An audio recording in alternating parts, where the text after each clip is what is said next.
Ladies and gentlemen, welcome back to the channel, and today we have some Call of Duty drama to go over. And I'm not a drama channel, I don't usually keep up with this stuff, but I feel as though this is especially relevant to the Call of Duty franchise and our day-to-day experience as fans of the Call of Duty franchise. Cheating has been a massive problem for a very long time now, and it's only getting worse. Well, why is that?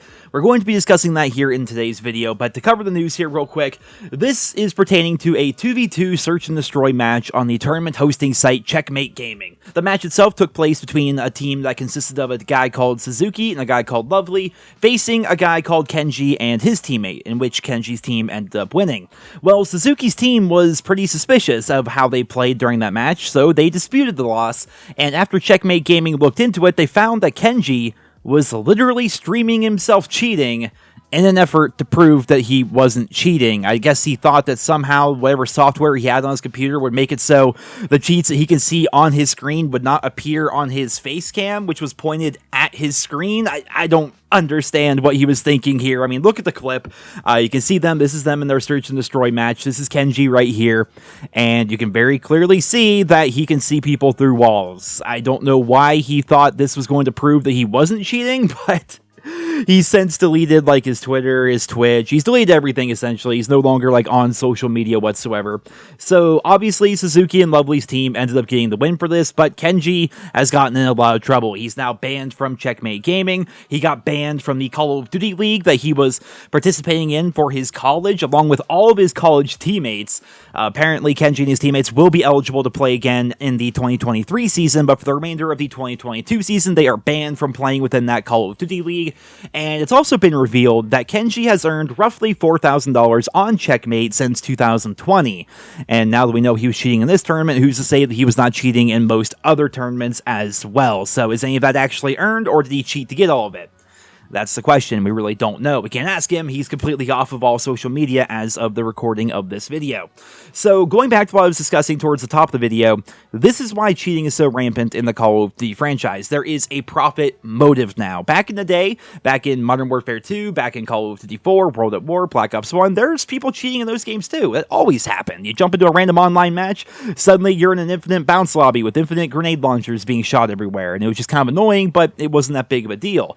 Whereas nowadays, people are a bit more subtle about it. Nowadays, when you jump into a game of Vanguard, you're not seeing people flying around the map, you're just seeing people that are just especially good at the game somehow, and it's almost like they always know where you are. And it's because they probably do always know where you are, because they can just see you through walls, or they have auto aim, or whatever. You know, they have all sorts of stuff happening, and most of the time, there's a profit motive there for them. Now, obviously, it's not all the time. There's still those same shitheads from 2010 that are probably still around that just have fun cheating in online video games to get an advantage over other players. But for other people, with the advent of YouTube and Twitch and these tournament websites like Checkmate Gaming, there is a lot of money to be made by being good at the game.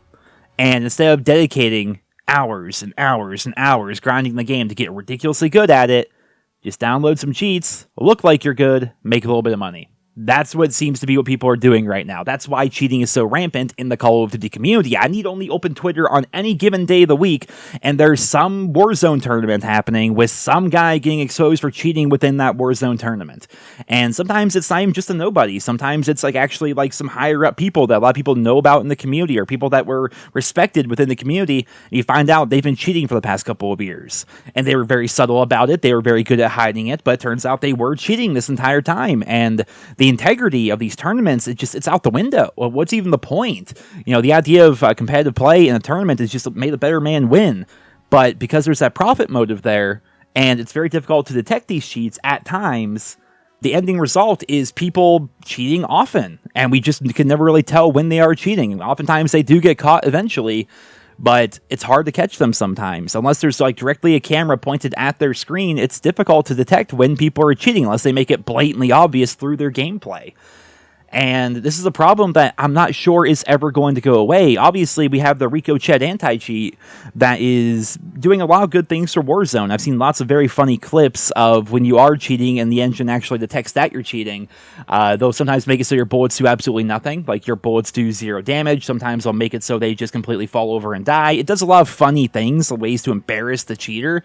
but it's not foolproof. I mean, just the other day, like, you know, like when you first like install TikTok and you start scrolling through, they try to get like an idea of like what you're interested in. And so if you watch like a gaming TikTok, they're like, oh, this guy likes gaming, we're going to start recommending lots of gaming stuff.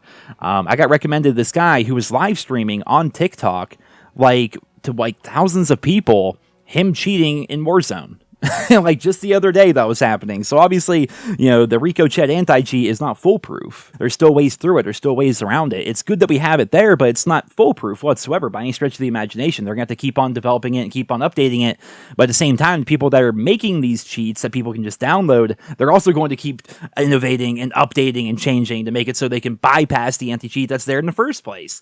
And as a result, we're going to have this never-ending loop of people that are cheating in online games. And sure, it is annoying if you're just trying to play a random public match with your buddies and you die to a cheater. I mean, that guy is just robbing you of your time, essentially. If that guy was better than you, that's fine. That's the name of the game. That's why you play online games. You know, it's you versus them, and if they're better than you, then so be it. You can't be upset about that. But if you're dedicating what little time you have to gaming to playing online and trying to get better at the game, and you're really passionate about it, and then you just keep dying to these cheaters, not only are they just like killing you, but they're also robbing you of your time. Like anything you did that match is now completely pointless because you got killed by a cheater at the end and now you have to start over and try again. That sucks. That really does. And it sucks in the public match scenario, but it sucks even more in these tournament scenarios where lots of money is on the line, sometimes life-changing amounts of money. You know, a lot of these people out there, they're not making a massive living playing Call of Duty. You know, a lot of these people are either living paycheck to paycheck trying to make the dream happen, or they're doing this as a side thing where they're dedicating a lot of their free time to this. And, you know, there's lots of money on the line here. Like I said, this guy's been cheating. He's earned $4,000 since 2020, which if you think about it, for a normal job, earning $2,000 a year is not insane. But earning $2,000 a year just playing COD, just dicking around doing that, you know, the same thing that most of us do anyway, but earning $2,000 a year for it, you know, that's a good chunk of money there. And he's on the lower end of the spectrum, I would say, in terms of how much earnings can be made from these websites. So it's a really shitty situation. And just to once again kind of reiterate, the questions often posed, why is cheating so prominent in the Call of Duty scene and just video games in general, even expanding outside of COD? It's because there's a monetary incentive now. We live in a very different age than we did back in the day. People would cheat back on game battles. That was a thing. People would cheat. I guess game battles eventually switched over to MLG. I don't remember. I used to do game battles way back in the day. But even back then, people were using modded controllers on World at War to have full auto M1A1s, and you had to make sure you recorded it with your Dazzle DBC 100 and posted the clip to game battles and hope that someone would actually review it and give you the win for it. And even when you did win, they would dispute it. And it was just the whole thing, man. Like, the competitive community has always been pretty damn toxic. Let's be real here. Like, I used to like competitive COD until they started stripping away the entirety that makes COD COD. I know it's not a popular opinion. I'm not here to say one way is better than the other, but I'm just saying, for me personally, the reason why I'm not super into competitive COD is because they get rid of so much. And I get that they get rid of so much because it makes the game more fair, more balanced, and whatever. But it's so different than the game that we play on a day-to-day basis that it's not as interesting to me. It feels like a whole different game. Whereas a competitive game like Overwatch, you watch the pros play, they're playing literally the same game that we're all playing, with the same rules, same characters, same everything, you know. So that's what I like about it. But I used to play game battles way back in the day, and I enjoyed that competitively in Call of Duty 4 and World at War, Modern Warfare 2, bit of Black Ops 1, even a little bit of Modern Warfare 3 there towards the end. But how toxic the competitive community is, and how no one ever reports their loss, and how you can never quite tell if people are cheating. Sometimes it was obvious, you know, going back to the World at War example with modded controllers. But it's so toxic, and it's so hard to keep everyone accountable because it's online. We're anonymous. We're all going by random names. I mean, I go by Nero, for crying out loud. This guy goes by Kenji. That guy is Suzuki. That guy's Lovely. You know, these words don't mean anything. We're just using made up names here. There's no accountability for it, and you know, it's just, I don't know, the anonymity, that's a hard word for me to say, of the internet has definitely made cheating a lot easier. And if you are already pretty decent at COD, and then you just basically give yourself the Call of Duty equivalent of steroids by using things like Wallhacks, namebots, and stuff like that, then it's sometimes hard for people to tell that you're cheating. And from there, you can sometimes make a little bit of money on these websites if you dedicate enough time to it. And is there a fix-all for this? I mean, sure, a really, really good anti-cheat, but then again, because there's money to be made here, the people that are making the cheats are going to keep on making the cheats, and so they're going to keep on having this battle with Activision Blizzard over who's better, the anti-cheat or the new cheats that are currently out. And what do you say, man? The competitive integrity of video games online is just not very good right now.